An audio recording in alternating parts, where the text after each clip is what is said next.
Tracking, alerting, protecting. This is WKYT News at 4. A shooting outside a Walmart sends one person to the hospital and another to jail. We're in Clay County with the latest. Festive snowflakes on the move toward parts of central and eastern Kentucky. We'll put a time on the flakes when I come back in a moment. And a new development at the Centerpoint project in Lexington. What's planned for the project and how it will impact drivers downtown. Welcome to WKYT News at 4. I'm Jennifer Palumbo. We could be in for a little shot of wintry weather, but not this afternoon. Temperatures are in the upper 40s, even a few 50s. You're looking at our sky cam from WKYT pointed toward Hamburg Pavilion. Could it be snowing? Or could it be showing snow flurries tonight? WKYT Chief Meteorologist Chris Bailey has the answer. Chris? I think that is a definite possibility, especially by tomorrow morning and over the next couple of days, Jennifer. Snow flurries, snow showers will be dotting the skies throughout much of central and eastern Kentucky. Not a big deal, but considering we're 2 weeks away from Christmas, hey, nothing like a little snowflake action to kind of get us in that holiday spirit. Here's live First Alert Defenders showing a couple of cold fronts to our northwest. Those fronts are diving in here as we go through tonight into the day tomorrow. First one is now right on top of the Hoosier State. The second one has more of a snow shower component to it. That'll get in here tomorrow afternoon into tomorrow night. Out ahead of this, that's why the temperatures are into the upper 40s to around 50. It's a southerly flow ahead of our warm front, and it's a flow that's giving us a lot of clouds, the occasional little gust up of winds. Live First Alert Defender showing maybe a sprinkle here in the parts of central Kentucky, some showers to our west, though if you're out and about this evening, everything appears to be in pretty good shape. Mid to upper 40s across most of central and eastern Kentucky, but the focus of that forecast, tracking the festive flakes. We'll put a timeline on the flakes with the hour-by-hour forecast, Jennifer, and let you know if anything that falls will be sticking. That's in about 15 minutes. We're following a developing story out of Jessamine County this afternoon. Investigators now say remains found along the Kentucky River are human. They weren't sure of that earlier. Saturday, the Jessamine County Sheriff's Office, along with the Jessamine County Coroner, were called to the Kentucky River on Camp Daniel Boone Road. That's where Fayette, Madison, and Jessamine counties meet. The remains were taken to the medical examiner's office in Frankfort. Victor Puente will have the latest from the scene on these human remains on WKYT News at 5. A shooting in the parking lot of an eastern Kentucky Walmart leaves a person in critical condition. It happened around 10 this morning at the Manchester Walmart off the Hal Rogers Parkway. Police say two people were arguing when one person shot the other. They arrested Michael Edwards after the shooting. Sean Berry was the first reporter at the scene and has the latest in our top story at 4. Police say they got the calls around 9:30 this morning. They say Michael Edwards shot Richard Lawson, but police caught up to him before he could drive off. Officers observed the shooter leaving the parking lot, attempting to try to get away, stopped him, arrested him, recovered the firearm. They say the attack was over a prior dispute between the two. It was a dispute over property.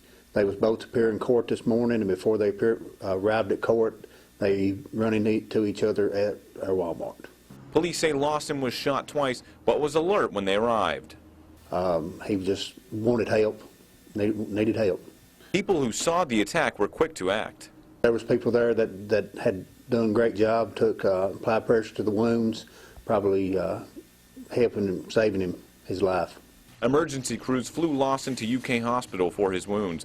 Police charged Michael Edwards with assault. We've learned Richard Lawson will have surgery to remove the bullet from his stomach.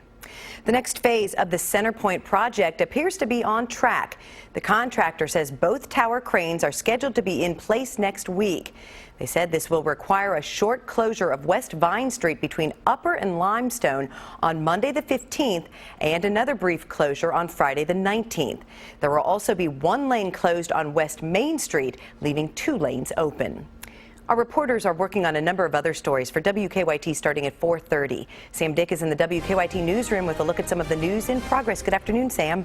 Good afternoon, Jennifer. Lexington police want you to be extra careful when buying and selling from people you don't know. The warning comes after 2 people were robbed while trying to buy an iPhone from Craigslist.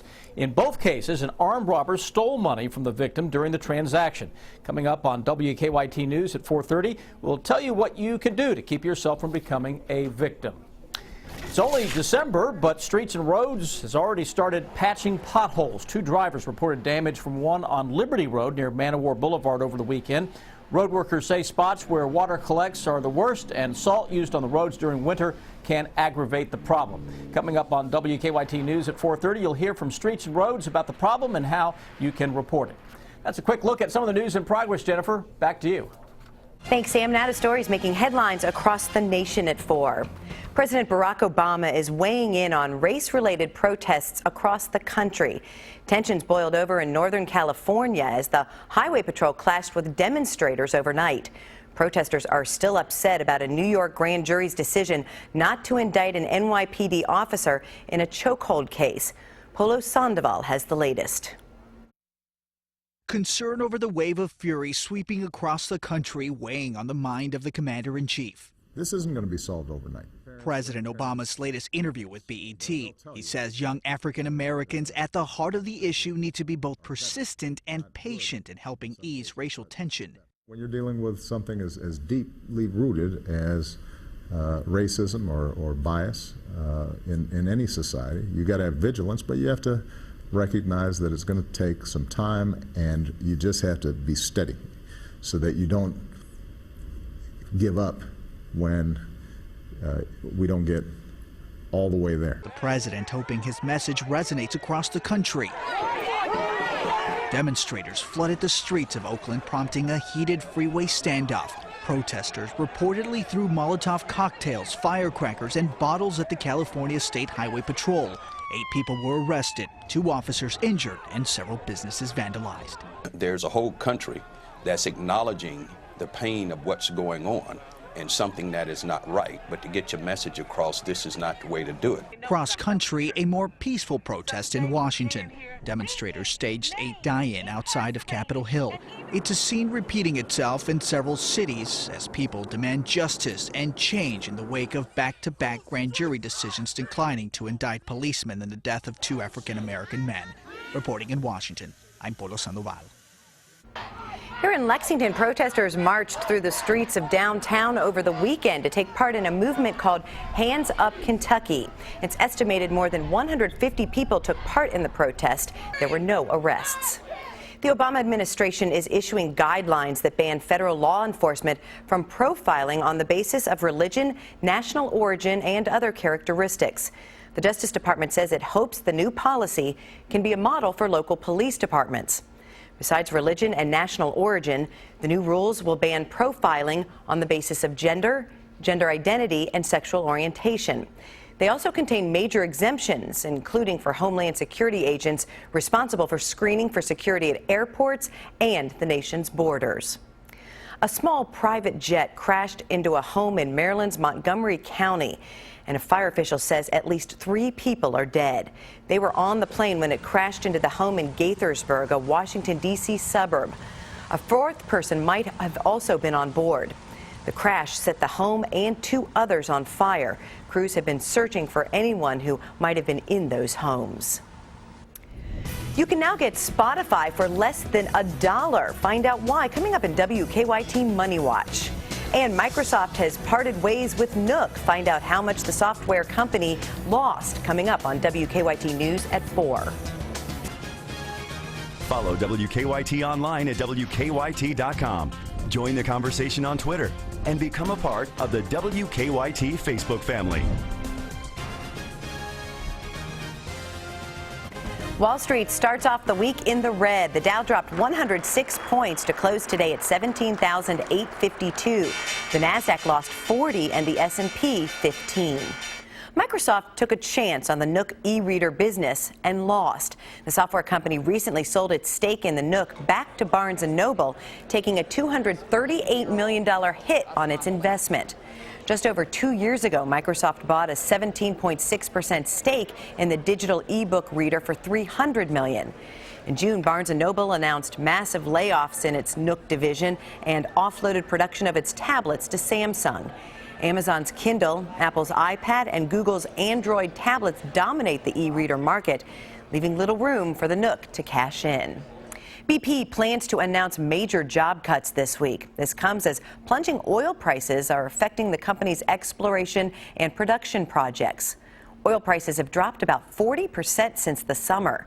Some other major companies, including Chevron and Shell, have already announced job cuts. BP employs almost 84,000 people around the world. About 20,000 of them are in the U.S., mostly in Texas. A deal for music fans. Spotify, the streaming music company, is giving you 3 months of its music ad-free for 99 cents. Why? Rumors say Apple will put its rival Beats app on the iPhone home screen next year. The deal is worth $29, but is for new users only. Do you have what it takes to be a Kentucky State Police trooper? I'm Deanne Stevens, out and about at the Kentucky State Police Academy today. Already sporting the haircut for it. Temperatures out there today well into the 40s in most areas. Now we get set to usher in some snow showers and flurries. We'll break it down for you in just a moment. Good afternoon, everyone, from the Kentucky State Police Academy, where, I don't know, do you have what it takes to be a trooper? This guy will definitely let you know. Captain David Jude is with us. He is the commander here. And I said, you're used to being the boss around here. I'm trying to tell you what to do. That doesn't work. That's right. You're here. You're going to have to play by our rules. That's right. And that is how it works, actually. Talk a bit about what you guys are doing right now, because you are in the middle of a big recruitment for Kentucky State Police. Well, that's right. We're looking for applicants for Cadet Class 93, which is the 93rd cadet class to go through our training. So we're really looking for qualified applicants to come in, join the state police, and really embrace who we are, why we do what we do, and really just join an exciting career with us. Talk a bit about being a trooper and what it all stands for, like behind being, the tradition of it, the history of Kentucky State Police. Well, you've seen already all the class pictures are up and down the hallway, and it really represents every class that's come through our academy is represented in the hallways. That's important for our people to see that. As they stay with us, they live here for 6 months, for 23 weeks they live here. We want them to be engulfed in this tradition, to see the people that came before them, to blaze the trail for them, for all of us, as they carry on, because they are the ones blazing the trail for the future classes. It's a long process to become a trooper. Tell folks what all is involved. It is a long process. You have a written test, a physical fitness test, background investigations, interviews. It's an in-depth, long process to get hired. It's not easy to get in these doors. And then once you get here, it's 6 months of intense, very intense training to be here. When they graduate, we feel very confident that they're one of the most highly trained law enforcement officers anywhere in the country. And we want them here to experience, hopefully, the hardest things they ever have in their career. Which includes the reality of being a police officer. And you guys have this sign right here as a reminder of that daily. That's right. So as we train new cadets coming in, we want them to understand this job is real. Real things happen to law enforcement, and are you ready for that today? So this sign that you see is just a constant reminder every single day that this job is real and you better be prepared. All right, are you ready? Are you prepared? You can check out all the requirements and guidelines it takes to be a Kentucky State Police trooper at KentuckyStatePolice.org. Coming up at 4:50, there's a lot to it. All the details. We're going to take you inside the room where these cadets are living right now to show you a little bit more of what it takes. I'm Deanne Stevens, out and about at the Kentucky State Police Academy. Back to you guys. It's interesting to see because that's a very important job. Yeah, it really is. I've got a lot of buddies that I went to school with that are now troopers. I used to play a lot of softball with a lot of troopers. Yes. I know they've got a big job. Yep, and they are looking for some good ones, so there you go. Well, fewer doctors are prescribing painkillers. We'll look at why in Better Living.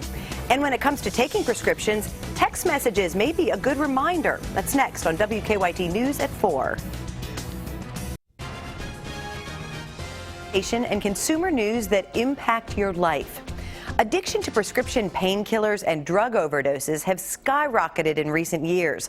Now, a new survey suggests doctors are dialing back on oxycodone and other opiates prescribed to relieve pain. Danielle Nottingham reports from Los Angeles. Prescription drug abuse is considered the fastest growing drug problem in the U.S. Part of the contribution to the epidemic is the fact that so many prescription opioids are prescribed in clinical practice. Now, nearly half of doctors are reporting they're less likely to prescribe painkillers such as hydrocodone and oxycodone to relieve pain compared to a year ago.